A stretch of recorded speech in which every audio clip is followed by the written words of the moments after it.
Hola, ¿qué tal?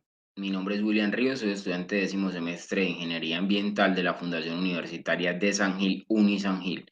El día de hoy, y como parte de la asignatura de Diseño de Sistemas de Tratamiento, vamos a hablar de uno de los procesos dentro de los tratamientos de aguas, que es la filtración, en el cual encontramos la micro, ultra, nanofiltración y la ósmosis inversa. La microfiltración. Entonces, la microfiltración es un proceso de filtración que se realiza mediante un medio microporoso que retiene los sólidos en suspensión de un fluido.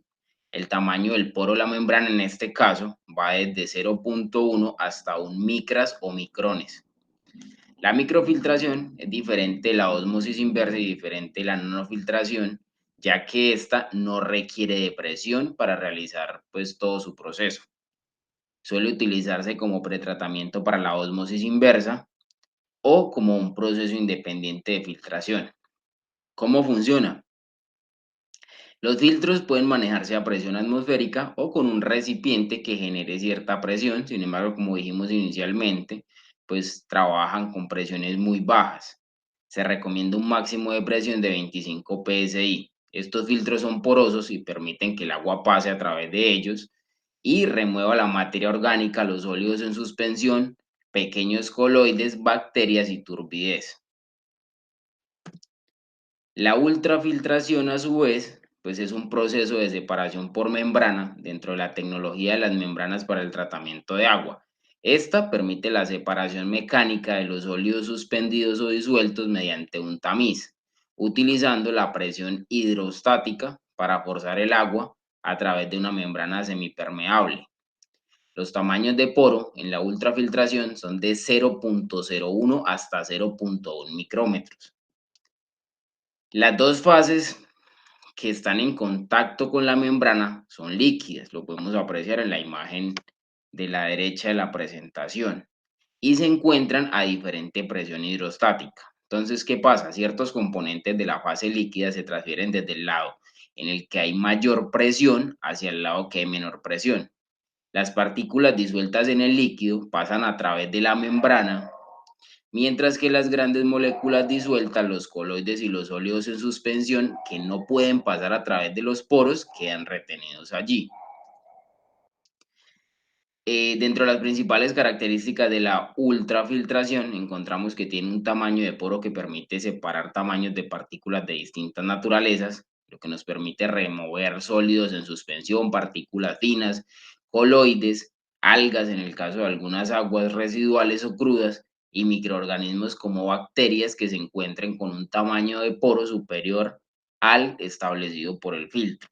Las membranas son generalmente membranas porosas y se clasifican por el peso de corte molecular. Esto equivale al peso molecular de la molécula más pequeña, que pueden retener sus poros a un 90% y que oscila entre 1000 y 500.000. Es decir, que vamos desde moléculas hasta macromoléculas. Otra de las características de las membranas usadas para la ultrafiltración es que tienen una alta productividad y las diferencias de presión requeridas, como lo hemos dicho anteriormente, son demasiado bajas para su funcionamiento, pues ya que apenas existe pues diferencias osmóticas. ¿Para qué se utiliza la ultrafiltración? Pues esta se utiliza fundamentalmente como pretratamiento para aguas superficiales, aguas de mar, aguas subterráneas, efluentes tratados biológicamente, principalmente en plantas de tratamiento de aguas residuales, y como pretratamiento de aguas para su uso posterior en tratamientos con sistemas de desmineralización de membrana, en los cuales encontramos la nanofiltración y la ósmosis inversa, que vamos a ver a continuación. Recordemos que este tipo de membranas están hechas de materiales porosos, principalmente polímeros, que son predominantemente hidrofílicos. Dentro de estos encontramos la polisulfona, las poliamidas y los poliuretanos. Hablando de la nanofiltración, pues la nanofiltración es un proceso de filtración por medio de membranas, igual que los anteriores, y suele utilizarse principalmente, y es muy importante esto, en aguas con bajos sólidos disueltos. Se supone que cuando el agua llega a un proceso de nanofiltración, ya no tiene materiales en suspensión, ya no tiene materia suspendida que genere turbidez, y digamos que el contenido de sólidos disueltos debe ser muy bajo para que, digamos, el sistema pueda ser eficiente y las membranas puedan, digamos, desarrollar su trabajo de manera eficiente, no se tapen, no se dañen, no se atrofien y pues nos generen asimismo un producto pues, de buena calidad, que es lo que se busca. Entonces se trata de un sistema eh, que se encuentra entre la ósmosis inversa, que es el paso posterior, y la ultrafiltración, que es, digamos, la parte anterior. Y lo que hace es que tiene como ciertos niveles de separación eh, por medio de las presiones que se le aplican y pues que necesita para poder. Recordemos que el tamaño de poro es mucho más pequeño que en la microfiltración y que en la ultrafiltración. El principal objetivo de la nanofiltración, pues, es la concentración de moléculas con un peso específico mayor a los iones como cloruros y sodios, como la materia orgánica, los iones polivalentes, y permite la eliminación de los nitratos, los herbicidas, las durezas, el hierro, entre otros.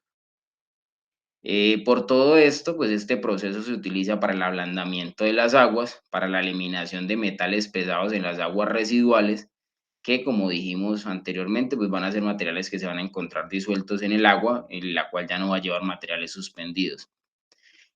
Para la descontaminación de las aguas residuales, como pretratamiento antes de la ósmosis inversa, y para la eliminación de nitratos o para la eliminación de color, entre otros.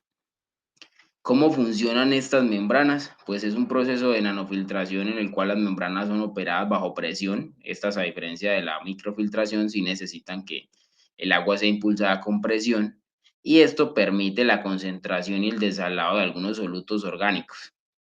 De esta manera, los solutos de bajo peso molecular son retenidos, pero las sales pasan total o parcialmente en algunos casos a través de la membrana. Entonces existen dos tipos de membranas para nanofiltración: las membranas de espiral y las membranas tubulares o de paja. La particularidad de las primeras, pues es que son, digamos, más sensibles a la polución, aunque su calidad es inferior, y pues las tubulares, digamos que son como las más usadas, digamos, por su resistencia. Ya hablando de la ósmosis inversa, pues el tamaño de poro que tienen estas membranas es de 0,001 micras a 0,0001 micras o micrones. ¿Qué es la ósmosis? Es importante ver primero qué es la ósmosis. Pues la ósmosis es el movimiento de las moléculas a través de una membrana parcialmente permeable porosa que va de una región de mayor concentración a una región de menor concentración. En esta acción, la membrana tiende a igualar las concentraciones en los dos lados. Este flujo de partículas solventes hacia una zona de menor potencial se conoce como presión osmótica y es medible pues en términos de presión atmosférica. Ya en la ósmosis inversa, pues si se utiliza una presión superior a la presión atmosférica, un efecto contrario a la ósmosis es lo que podemos lograr en este caso. Al presionar fluidos a través de la membrana, recordemos que esta trabaja con presión, solamente las moléculas de menor peso pasan al otro lado, que es lo que observamos en la imagen. En el tratamiento de agua, los óleos disueltos al generar esta presión quedan retenidos en la membrana y solamente pasa el agua. A esto se le llama la ósmosis inversa. Entonces, para lograr este efecto del paso del agua, pues es necesario presurizar el agua a un valor superior al de la presión osmótica.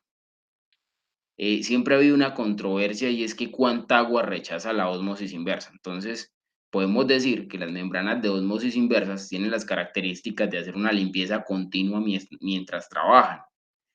Esto pues obviamente las hace mucho más eficientes, hace que los procesos no se detengan y pues de no ser así sufrirían una acumulación de contaminantes o una saturación en poco tiempo. Entonces esto lo que nos permite es que tengan un flujo de entrada de agua que arrastre los contaminantes, las sales y los minerales y de esta manera se depuren automáticamente. A eso se le conoce como el agua de rechazo. Esta está comprendida más o menos entre un 40% del producto total y se conoce, como ya dijimos, como agua de rechazo. El agua que sale del proceso de ósmosis inversa, eh, digamos que es un agua casi que totalmente pura y en el caso de que se utilice, digamos, para consumo humano, se vaya a utilizar para consumo humano, pues es necesario hacer un proceso de adición de minerales que van a ser los minerales como tal necesarios para el funcionamiento del cuerpo humano. Recordemos que el agua para consumo debe tener unos minerales pues que son necesarios. De lo contrario, pues nos va a generar eh, desequilibrio o deshidratación. ¿Cuánto tiempo puede durar o cuánto tiempo puede tener de vida útil una de estas membranas? Pues eso depende del uso que se le dé, del mantenimiento y del tipo de agua que entre ahí. Dijimos, es importante que el agua que entre acá ya haya pasado por un proceso de microfiltración o de nanofiltración, ¿cierto? El tiempo que, digamos, dan los fabricantes de este tipo de productos, pues oscila entre 3 y 5 años. Obviamente es importante hacer los mantenimientos periódicos con químicos para la limpieza de las membranas. Todo esto pues siguiendo los consejos y las recomendaciones de los fabricantes. Entonces, en aguas con concentraciones altas de sólidos disueltos, durezas o presencia de sílice, es recomendable dosificar con algún producto químico antiincrustante mediante una bomba. Y también pues es importante el pretratamiento que se le incorpore al equipo, ¿no? La eliminación de partículas en suspensión mediante cartuchos de sedimentación o los equipos de lecho profundo y un equipo de carbón activado o suavizadores, pues son necesarios para la vida útil prolongada de estas membranas y pues el buen funcionamiento. Pero en general podemos decir que pueden trabajar entre 2 y 3 años. Ya hablando un poco de la diferencia entre la micro, la ultra, la nanofiltración y la ósmosis inversa, pues eso depende principalmente de el tamaño de poro por el cual es filtrada el agua. Esto depende de para qué vamos a usar el agua, cuál es la naturaleza del agua y pues cuál va a ser el uso que se le va a dar después, ¿no? Entonces, dependiendo de la industria, de las características específicas que tiene el agua y del uso posterior que se le va a dar, pues existen diversas tecnologías de filtración. Y acá encontramos pues como tal los tamaños de poro, que es lo que diferencia cada uno de los, digamos, de la calidad del agua que sale de cada uno de los procesos. Entonces encontramos que la microfiltración, pues de 0,1 a 1 micras, la ultrafiltración, pues obviamente son partículas más finas de 0,01 a 0,1 micras, la nanofiltración de 0,01 a 0,001 micras y la ósmosis inversa, que es el proceso como tal, digamos, en el cual se llega al grado máximo de pureza del agua, pues de 0,01 a 0,0001 micrómetros. Acá encontramos la bibliografía que se consultó. Muchas gracias.